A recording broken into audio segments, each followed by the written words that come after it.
munaasabadan oo ay soo qaban qaabisay International Somali Award ayaa waxa lagu qabtay magaalada London iyadoo uu ujeedkeedu ahaa in abaalmarino lagu guddoonsiiyo dadka haldoorka u ah Soomaalida isla markaana si weyn ugu dhex muuqday dadka qaar ee halkaas lagu magacaabayay oo abaalmarino lagu guddoonsiinayay ayaa waxa kamid ahaa Ustaas Axmed Naaji Sacad Dr. Saxaawa Cabdi iyo Cabdi Maalig Muuse Coldoon munaasabada ayaa waxa ka soo qayb galay dadweynaha aad u fara badan oo ay ku jiraan Soomaali iyo ajaanib mudanayaal marooyin ku soo dhawaada abaalmarinta caalamiga ah ee Soomaaliyeed abaalmarinta caalamiga ah ee Soomaaliyeed 2017 waa sanadkii labaad ee la qabto waa xaflad sanadle ah isla markaana loogu talagalay in lagu qiro guulaha ay gaareen bulshada Soomaaliyeed meel walba ay adduunyada ka joogaan laguna dhiirigeliyo dhalinyarada Soomaaliyeed. I am very proud to announce Sport Person of the Year Mukhtar Ali to win this award, important award.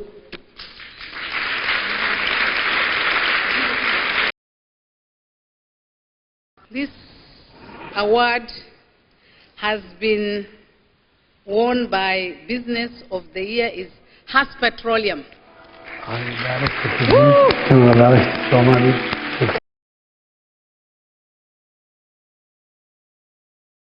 And the winner of the Outstanding Education Achievement Award is Ahmed Adam Robles.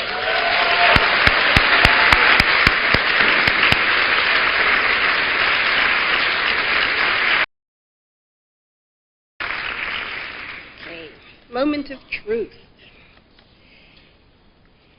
The Outstanding Community Contribution Award goes to Abdi Malik Musa Coldoon. Is he here?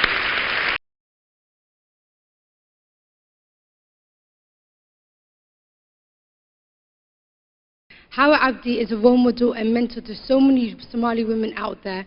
And what is amazing about this woman is that not only has she kept hope alive, is that she has helped create the next generation of Somali leaders. So it is a pleasure to honor Hawa Abdi with the Lifetime Achievement.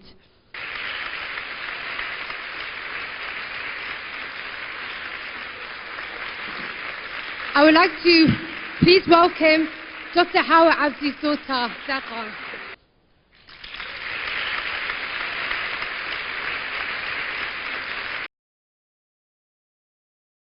shakhsiyaadka wadankooda waxa uu qabtay marka aad iyo aad ugu faraxsanahay inaan ka soo qayb galo especially inaan ka perform gareeyo sanadkii labaad waa opportunity weyn ay tahay magacayga waxa la yiraahdaa Mahdi Hussein Sharif Maxamed waxaan ahay xildhibaan ka tirsan golaha deegaanka magaalada Manchester Soomaaliya ugu horeeyay xildhibaan ka noqda runtii maanta waa markii ugu horeysay aan ka soo qayb galay xafladda International Somali Awards dareenkaygu waxa weeyaan aad iyo aad buu fiican yahay magacayga waa Daahir Cali Kulmiye waxaan u shaqeeyaa ururka Alpha Trust Germanka waxaan halkan ugu mahadcelinayaa caawa Somali Awardkii ka dhacay in dadkii markina ugu mahadcelinayaa sida sharafta leh ay ku guuleysteen dadkii ku guuleystay waa dad muwaadiniin ah ama shaqada ay qabteen waa ku faraxsanahay abaalmarinta iyo runtii dhiirigelinta shakhsiyaadka Soomaaliyeed ee wax ka qabtay dalka iyo nafsadooda intaba waxaana runtii ahayd munaasabad dhiirigelin leh aad si weyn u dhacday Yusuf Garabay warbaahinta qaranka Soomaaliyeed bartamaha magaalada London.